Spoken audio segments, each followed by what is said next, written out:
I was born in a poor section of Miami, Florida called Liberty City. I was born in an abandoned building on a floor with a twin brother. And when we were 6 weeks of age, we were adopted. And when I was in the 5th grade, I was identified as EMR, labeled educable, mentally retarded, put back from the 5th grade into the 4th grade. And I failed again when I was in the 8th grade. I don't have any college education, but because of my mother, and I feel like Abraham Lincoln, who said, "All that I am and all that I ever hope to be, I owe to my mother." I saw a sign once that said that God took me from my biological mother's womb and placed me in the heart of my adopted mother. So my first major goal was to buy my mother a home, to take care of my mother. And I did that, took care of her until she passed at 88. But I'll never forget when I met Mr. Washington. I was in a class waiting on another student, and he came in and he said, "Young man, go to the board and work this problem out for us." I said, "Oh, sir, I can't do that." He said, "Why?" I said, "I'm not one of your students." He said, "Look at me." I said, "Yes, sir. Go to the board and work the problem out anyhow." I said, "Sir, I can't do what you're asking me to do." He said, "Why?" "Sir, because I'm educable, mentally retarded, sir." And as the students erupted in laughter, he came from behind his desk, he looked at me and he said, "Don't you ever say that again. Someone's opinion of you does not have to become your reality." And that was a turning point in my life. On one hand, I was humiliated. But on the other hand, I was liberated.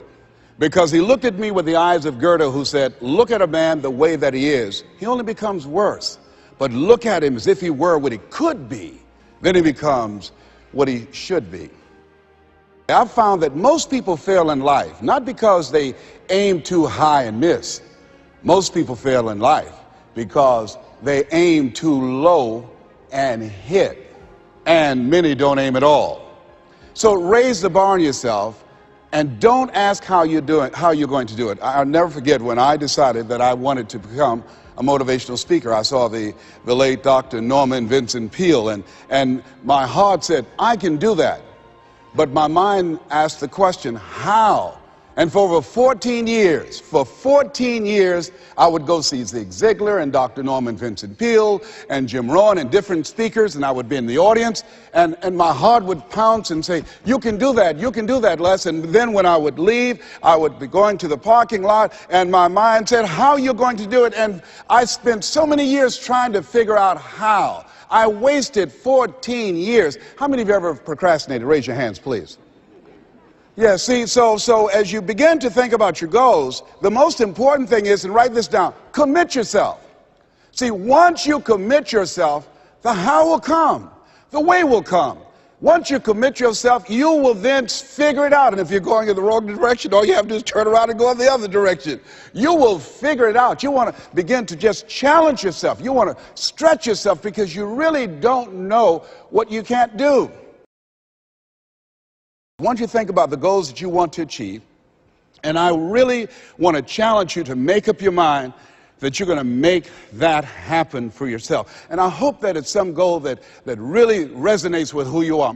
When I was a little boy, my goal was to just buy groceries for our family. My mother worked on Miami Beach. She was a domestic worker. And my goal was to really be able to go to the grocery store and purchase groceries ourselves. The families knew that my mother had adopted 7 children. And so they said, "Mamie, whatever food is left over after we eat, you can take that home to the children." They were very kind, very, very considerate people. My mother, who when she worked on Miami Beach, the people were very kind. I was appreciative of their generosity. But as a little boy, I said, "Mama, one day, when I become a big boy, I'm going to be able to buy groceries for us." My goal as a little boy was to buy clothes for my brothers and sisters. We wore the hand-me-down clothes of the children that Mama babysat for when she went over in Miami Beach. And if the clothes were too small, she would let them out. And if they were too large, Mama could sew and take them up. And I'll never forget David Sidursky. His father was very wealthy. Mama worked for him, but David was my buddy. And so his father gave him 2 gifts for his birthday. Gave him a brand new boat, but he also gave him some motivational tapes. Earl Nightingale, I'll never forget. So he said, "David, man, let me tell you something.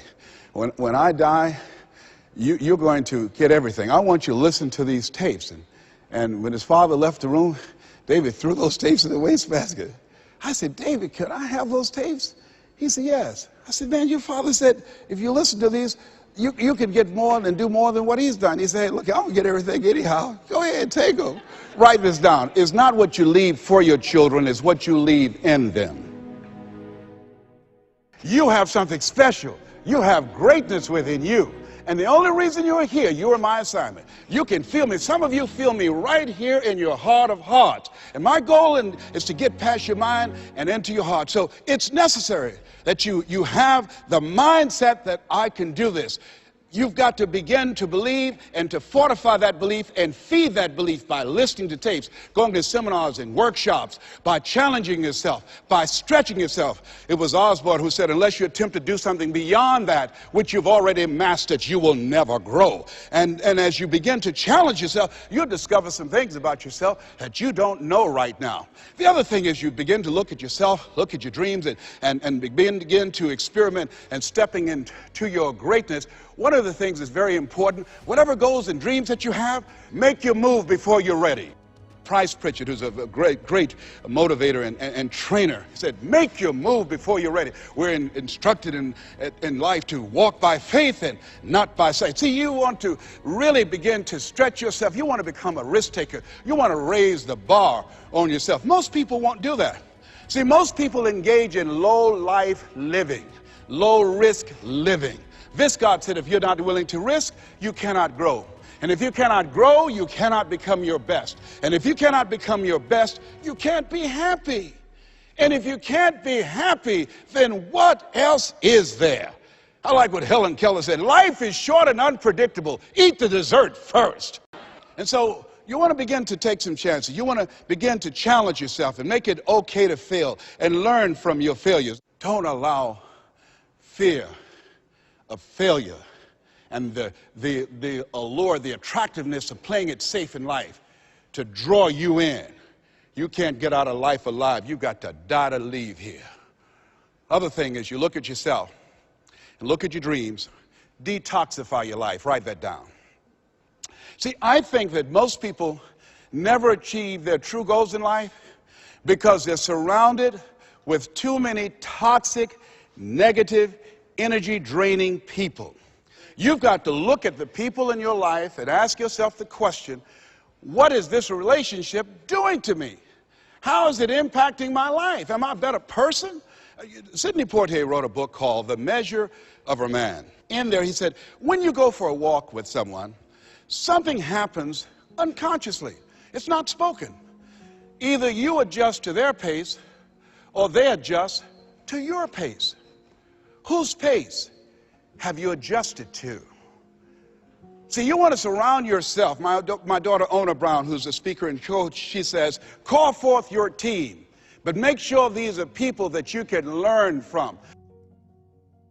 It's possible you can live your dream. It's necessary that you have the mindset that I'm going to do this. But you've got to take ownership. You've got to decide, hey, I'm going to do this. You've got to take responsibility for your life. George Bernard Shaw said the people that make it in this life, they look around for the circumstances that they want, and if they can't find them, they create them. You've got to decide, it's me. You've got to say, and say this with conviction, I expect to win. I think it's important that we say that. You know, if you ask most people, do you want to become successful? They will say yes. Took my oldest son for a walk, my namesake. You know, we always expect our children to do far more than what we do. Said, Calvin, he wants his own identity. He's Leslie Calvin Brown, Jr. I stopped him, looked him in the eyes, and said, do you want to be successful, son? He said, yes, sir, Dad. Very good. Let's walk, son. Walk further.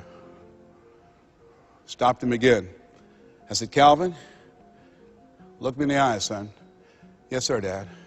Do you expect to be successful, son? And he stood there and he looked at me and his eyes got glassy.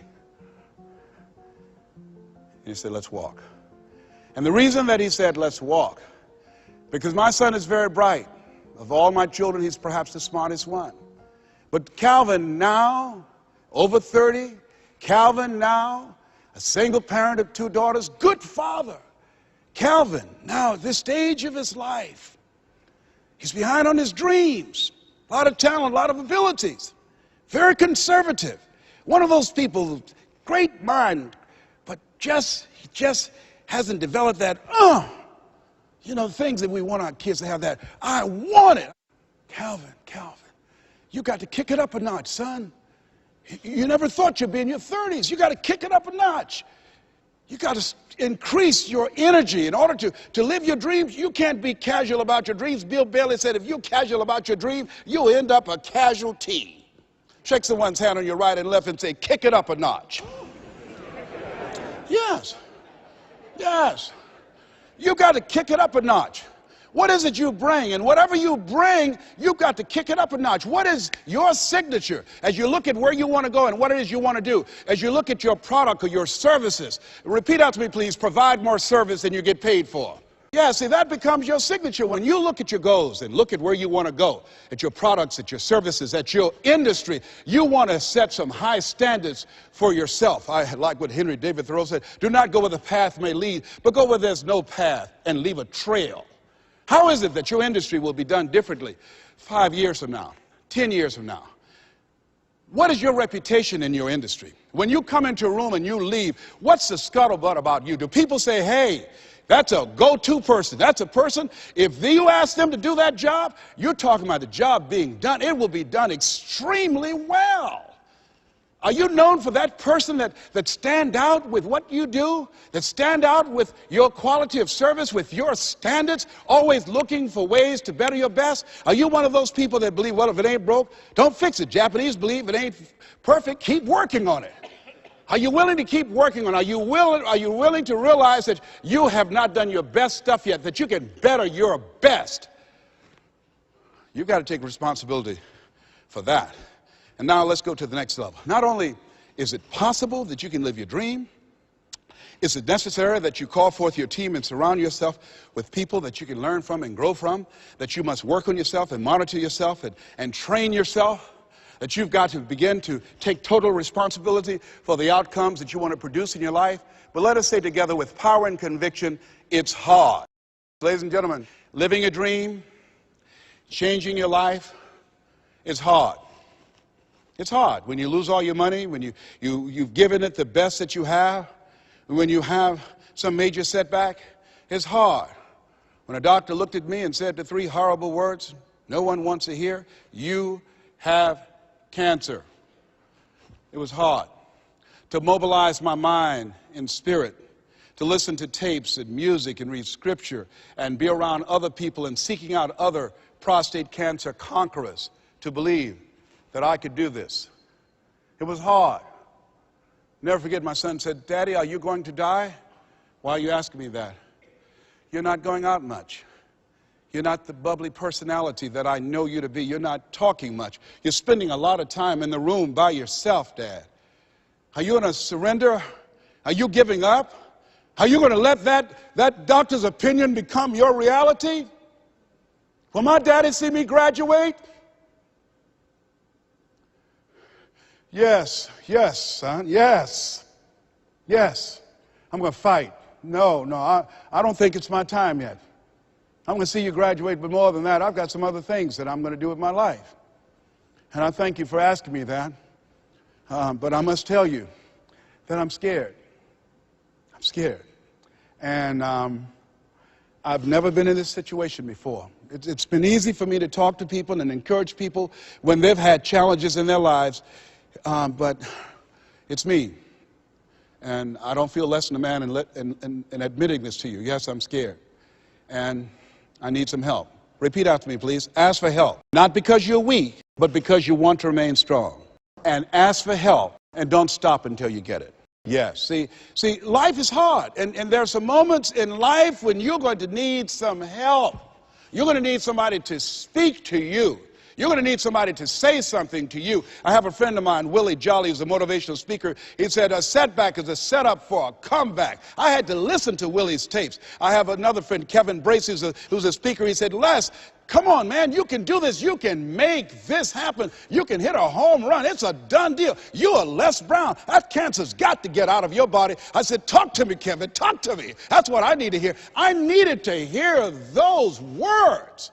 I don't care who you are. Many people want to allow themselves to ask for help, Because of pride. Pride cometh before a fall. Because of ego. Ego means edging God out. No, ask for help. Not because you're weak, but because you want to remain strong. And ask for help and don't stop until you get it. I'm here because a lot of people helped me. I'm here because a lot of people believed in me at a time when I was struggling to believe in myself. The other thing is, let us say together, it's worth it. Yeah, see, I think, and write this down, you got to find 5 reasons that will make it worth it for you. 5 reasons. What will make it worth it for you? Mine was, I want to take care of my mother. Mine was, I want to do something with my life. What will make it worth it for you? Mine is, I want to leave a legacy. Mine is, I refuse to die an unlived life. What will make it worth it for you? Repeat after me, please. You got to be hungry. No one could have convinced me that I would be doing what I'm doing right now. You know, the easiest thing I do every year is go into a sales organization and dramatically increase their sales, or go into a prison and enable prisoners to see themselves differently and teach them the methods and techniques of how to plug into the system, or motivate young people to begin to see how they can have a vision of themselves in the future and fit. That's the easiest thing I do, or train a speaker to help them to leverage their experience as a speaker and say, look, speaking is a projection of who you are, not who you think you ought to be, and come with power from a platform. That's the easiest thing I've ever done. Let me share with you the most difficult thing I've ever done. The most difficult thing I've ever done was to believe that I can do what I'm now doing.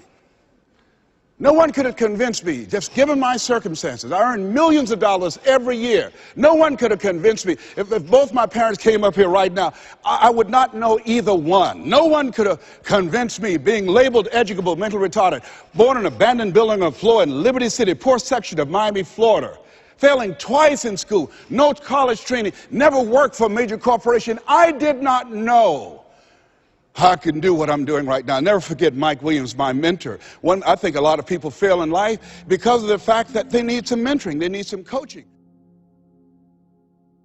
When you begin to understand and acknowledge your fear, and you go forth anyhow, you go forth in a spirit and a knowing that there's a way that you can begin to handle this. There's a way out here somewhere. There's a solution. What it is that you're seeking, that you have the capacity to whatever comes up, to handle it, to face it. And rather than feeling powerless, you begin to feel powerful. See, when all of the major downsizings that are taking place around this country, there are a lot of people who are biting their fingers in fear that they might lose their jobs. But there are few people who have decided within themselves, I'm going to make it. Some people aren't waiting to be cut. Some people are moving on their own because they feel within themselves, I've got what it takes to make it. They're not afraid about tomorrow because of how they see themselves, because of what they feel that they deserve, because of what they feel that they can create for themselves. Because these people have decided, as they look at the future, as they look at themselves, there's a way. Where there's a will, there's a way for me to begin to create a way out of no way. And when you have that kind of consciousness, when you have that kind of spirit, nothing can stop you. Nothing. What would your life be like as you look toward the future if you decided, I'm not going to allow my fears to stop me? What would your life be like?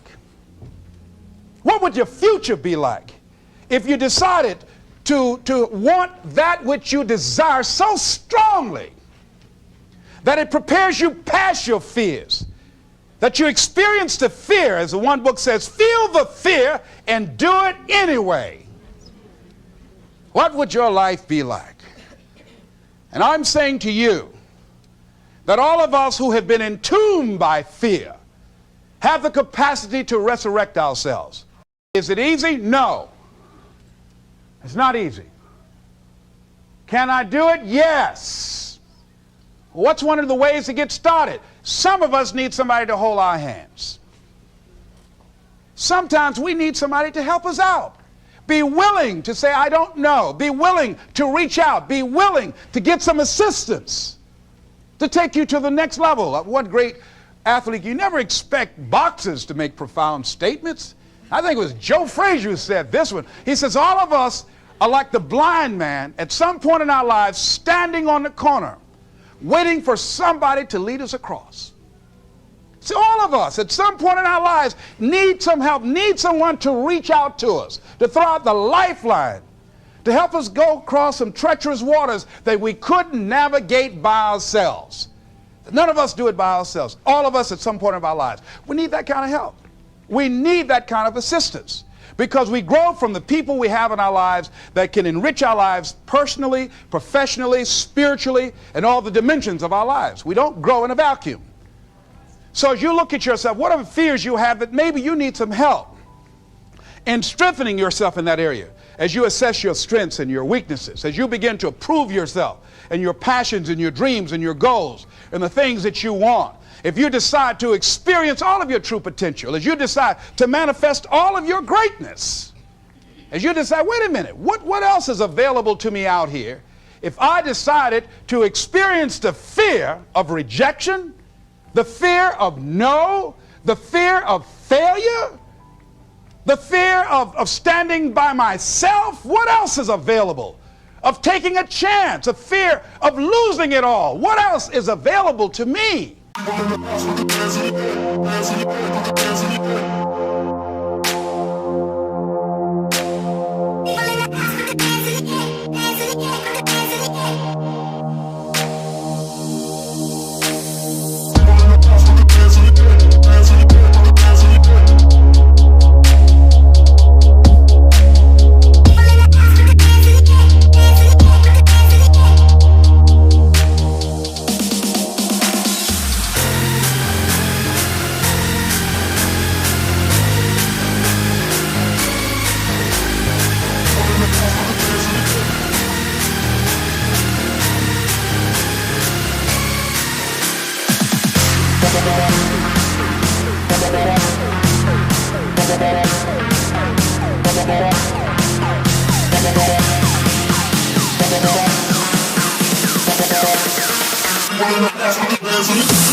We're